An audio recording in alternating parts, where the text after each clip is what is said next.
Hola, como ya viene siendo costumbre, desafortunadamente no tuvimos tiempo de hacer Tu Tele Rusa en el streaming del pasado jueves, pero la estamos grabando ya casi todas las semanas como cuestión aparte, lo cual tiene la ventaja de que podremos dedicar unos minutos más y quizás la Tele Rusa de hoy sea especialmente larga, pero en fin, aquí tienes Tu Tele Rusa de esta semana, una semana más de propaganda para los rusos.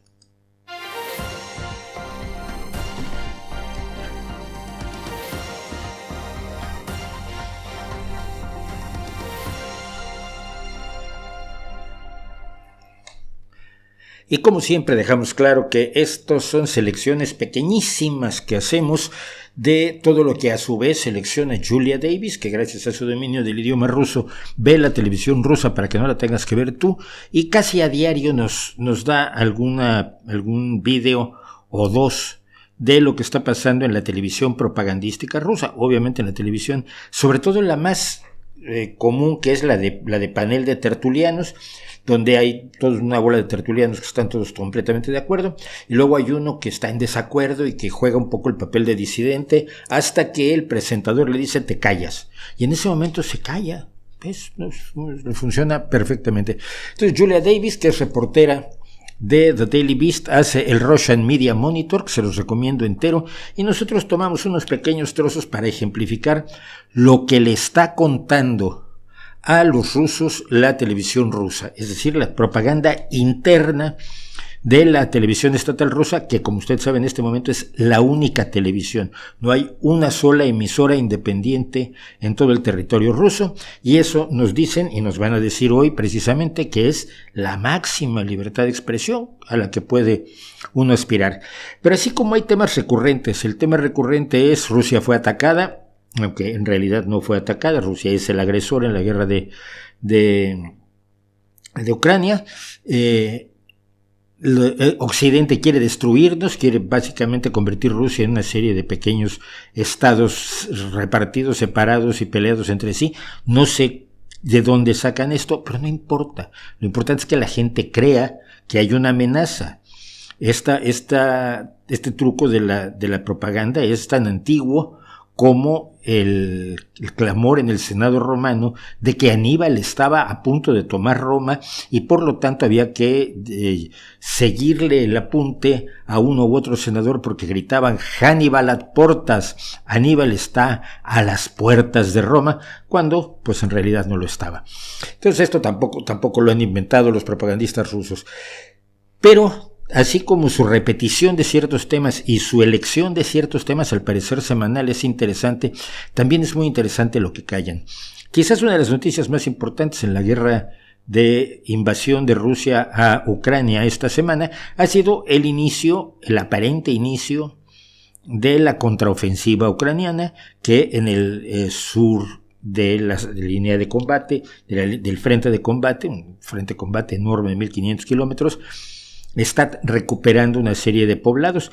Los propagandistas rusos de nuestro lado, los propagandistas rusos de Occidente, por llamarle de algún modo, yo no creo que tengamos una cultura occidental ni mucho menos, pero bueno, los propagandistas que trabajan y viven, por ejemplo, en España, pues se han preocupado mucho en decirnos que la contraofensiva está fracasando, cosa que si así fuera yo creo que sería de mucho interés de los propagandistas rusos. Pero esta semana en la televisión rusa, contraofensiva. ¿Cuál contraofensiva? ¿De qué contraofensiva me habla usted? No conozco esa palabra. ¿Podría usted definirme contraofensiva? Una de las cosas más notorias es que esta semana se habló de muchas cosas, incluida la detención de Donald Trump, pero no se habló de la contraofensiva.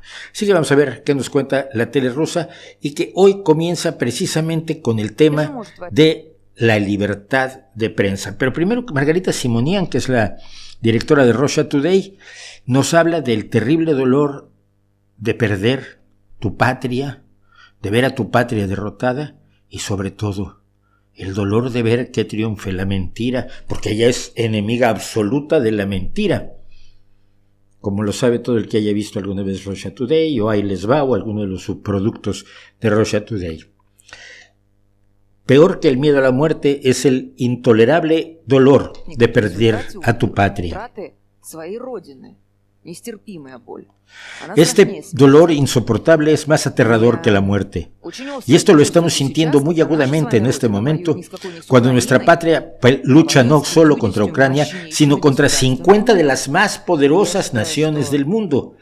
Creo que cuando, y déjenme subrayar cuando ganemos con la ayuda de Dios,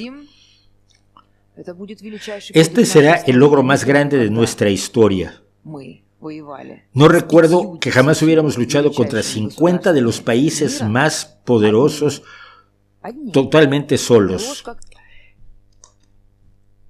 Usted sabe que la OTAN tiene como, creo que son 26 países que pertenecen a la OTAN, contando los países que se han unido a la OTAN por miedo a que Rusia los ataque, o porque Rusia ya los atacó en el pasado, caso Moldavia. Pero 50 países poderosos no los encuentro yo en ningún lado, porque lo más que tenemos es el G20.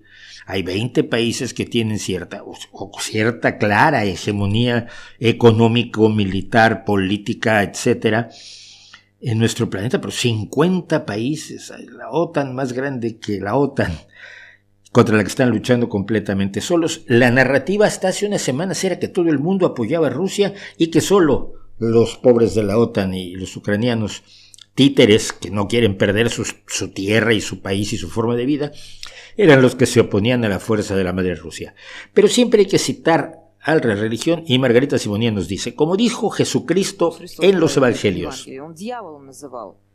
el diablo es un mentiroso y un padre de mentiras. El diablo es malvado, obviamente. El triunfo de las mentiras es el triunfo de la maldad. Dios no lo quiera que esto ocurra en algún momento. Y esto, alguien que se ha encargado de mentir durante por lo menos 2 décadas en nombre de Vladimir Putin, suena curioso. ¿Pero qué es la libertad de expresión? Antes de esto, hay que recordar que la deshumanización es uno de los principales elementos de toda propaganda dirigida contra un enemigo. Fue lo que hicieron los serbios con los albano-kosovares, con los musulmanes yugoslavos durante las guerras yugoslavas, es lo que se hizo con los irlandeses en las guerras entre el Reino Unido e Irlanda, entre Inglaterra e Irlanda, es lo que se hizo obviamente con los judíos, los eslavos, los homosexuales, los gitanos, las personas con discapacidades que los nazis presentaron como subhumanos, como gente que comía sin producir y que fue el argumento para ser destruidos. Entonces aquí, un señor que a veces aparece como profesor, a veces aparece de otro, que siempre le cambian el título, nos explica. Yo miro cómo está el régimen de Kiev, su ejército, y a la gente occidental que está haciendo la corte a este régimen y lo están apoyando de todas las formas. Ellos no sienten dolor. ¿Saben quién no siente dolor? Los muertos. Ellos ya están muertos, son los no muertos. Nuestro ejército, nuestros héroes están luchando contra los no muertos. Lucha en la oscuridad que ahoga la luz. Ellos no pueden sentir dolor, no les importa nada. Los no muertos evidentemente son los zombies y tradicionalmente son los vampiros, y de un tiempo acá, sobre todo desde que se pusieron de moda los zombies, pues los zombies. Entonces no son humanos. ¿De acuerdo? Vale. Y ahora sí, el problema, dice el mismo profesor, no me acuerdo su nombre, que el problema es que el ciudadano alemán promedio no ha cambiado. Él habla de los últimos 80 años. Hace 80 años fue, por supuesto, la Segunda Guerra Mundial. Durante estos últimos 80 años, y pese al Partido de la Unidad Socialista de Alemania, o quizás debido a él, pese al Komsomol, el Partido Comunista de Alemania Oriental, o quizás gracias a él, si uno mira hacia Merkel, el ciudadano alemán promedio no ha cambiado. El ciudadano alemán promedio quiere venir aquí a robarnos y matarnos. ¿Y saben por qué? Porque los estándares de vida del ciudadano alemán promedio empeoran y empeoran cada día, cada vez pueden hacer menos y menos. Pronto no podrán decir nada. Este es otro recurrente de la propaganda, ustedes lo han oído aquí, que es en Occidente, pues cada día estamos peor, están los países que están atrás de Ucrania, al occidente, al occidente de Ucrania, estamos, pues cada día tenemos más problemas económicos, no tenemos para comer, vestimos harapos, que cortamos los árboles de los parques para que nos den calor en el invierno, etcétera, etcétera. Es Rusia el país opulento y es Occidente el que está muriéndose de hambre y quiere ir a robarle a Rusia sus riquezas y matarlos a todos. Hannibal ad portas. La libertad de expresión funciona solo con respecto a las palabras de alguien concreto.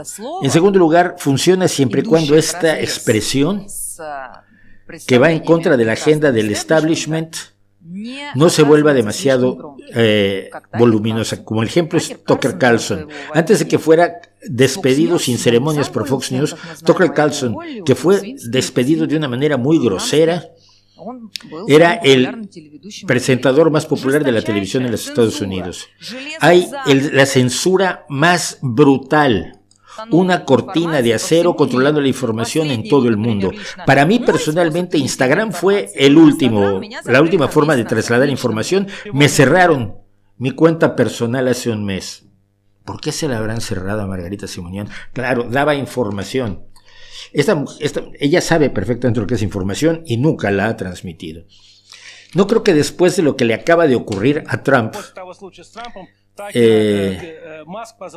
Musk permita que Tucker Carlson sea echado de Twitter. Echarán a Musk también. Perdóname, Margarita, pero si no lo echan de Twitter, lo van a matar. ¿Te gusta esta alternativa? Pues claro, la idea es que en Occidente, si tú eres un periodista disidente, pues te matan. En Estados Unidos te matan todo el tiempo, ¿no? Los periodistas sabemos por ejemplo, esta lista, bueno, no esta lista, no. Es una lista de los periodistas que han muerto en circunstancias misteriosas. No es una lista completa, ni mucho menos. Es una lista de periodistas que han muerto misteriosamente durante los gobiernos de Putin, Medvedev y luego otra vez Vladimir Putin. La cantidad de periodistas que han muerto en circunstancias extrañas, que se encuentra luego a veces al asesino, pero no a quien ordenó el asesinato, la cantidad de personas que caen de escaleras y caen de ventanas, y ocurre cosa que no ocurre en el resto del mundo, no sé por qué. Quizás hay un problema de diseño con las escaleras y ventanas rusas, no lo sé.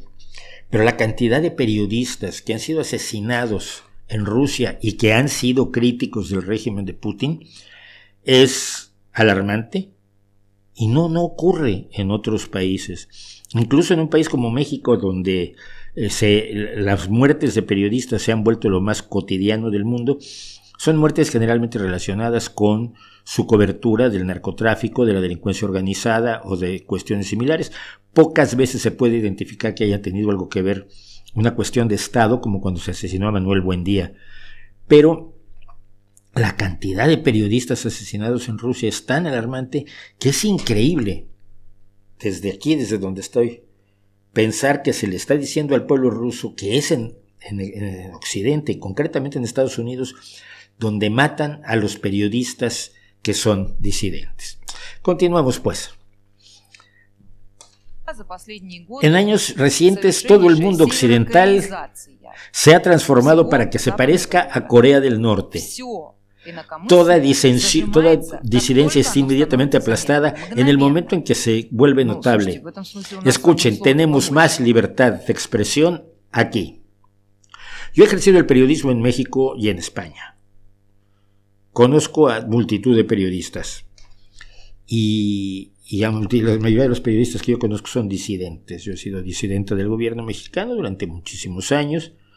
No que no tuviera problemas, pero nunca tuve miedo de que me mataran, ¿no?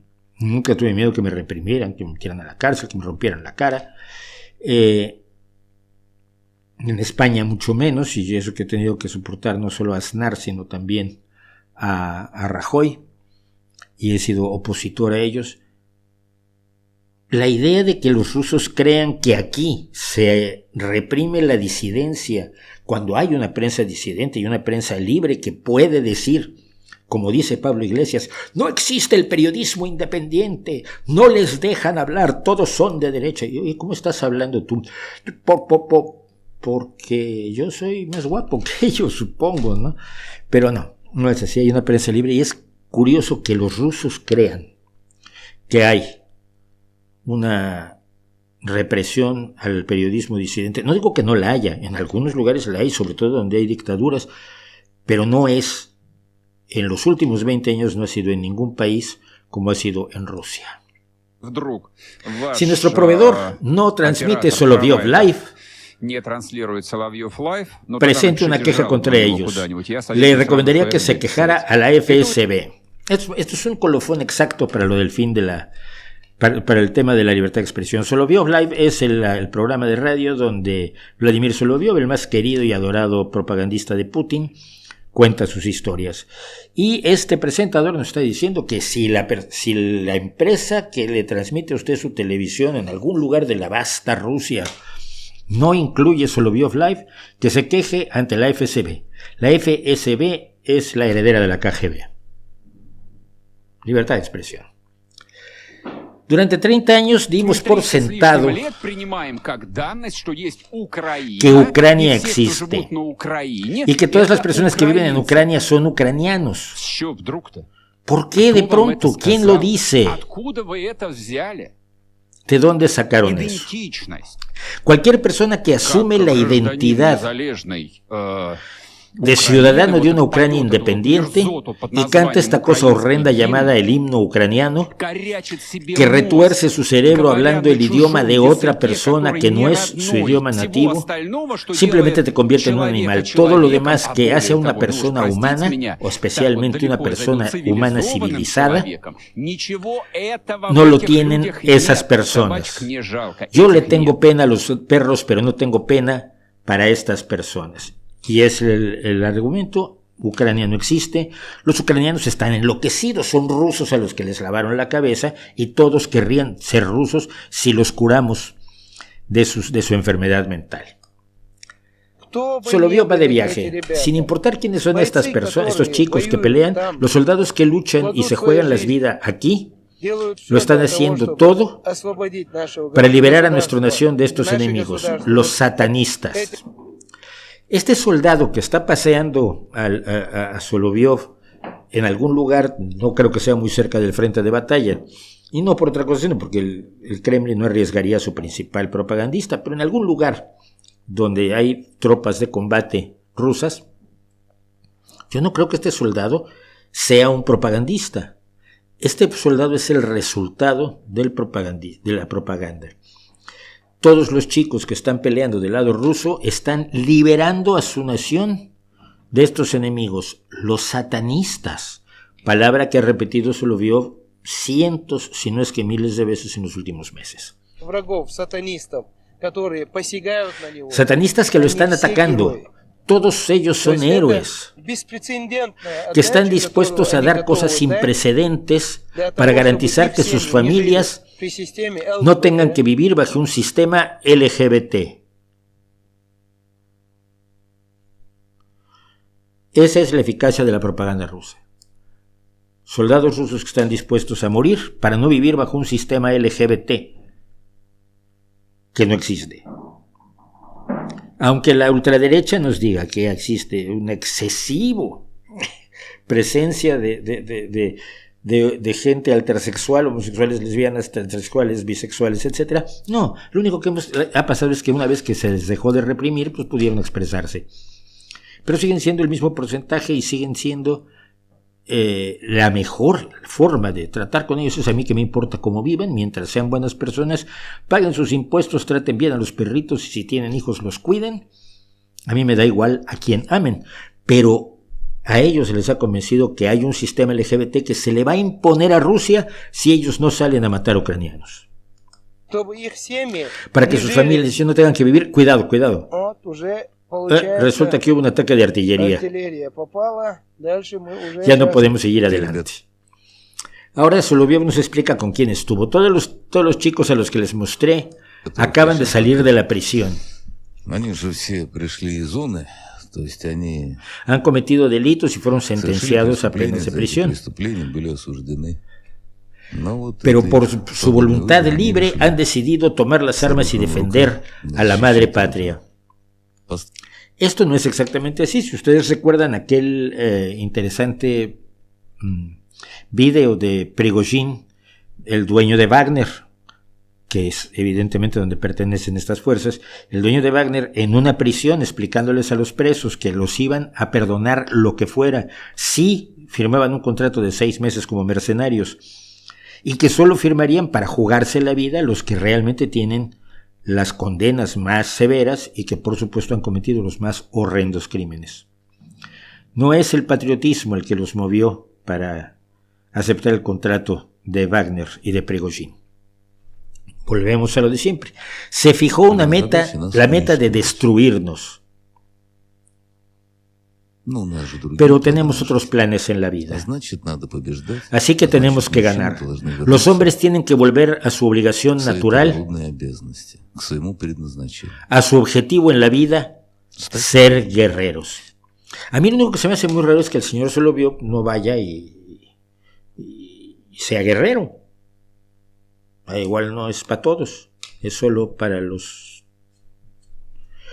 pobres y para los que menos valen.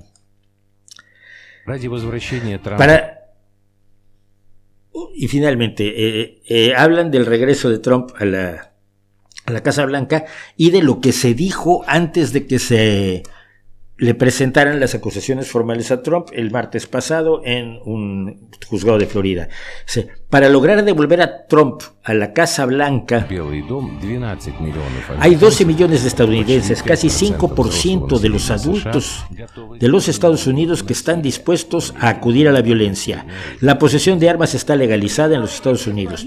Y dice aquí esta Cari, que fue una candidata fracasada a una gubernatura: si quieren llegar al presidente Trump, tienen que pasar por mí.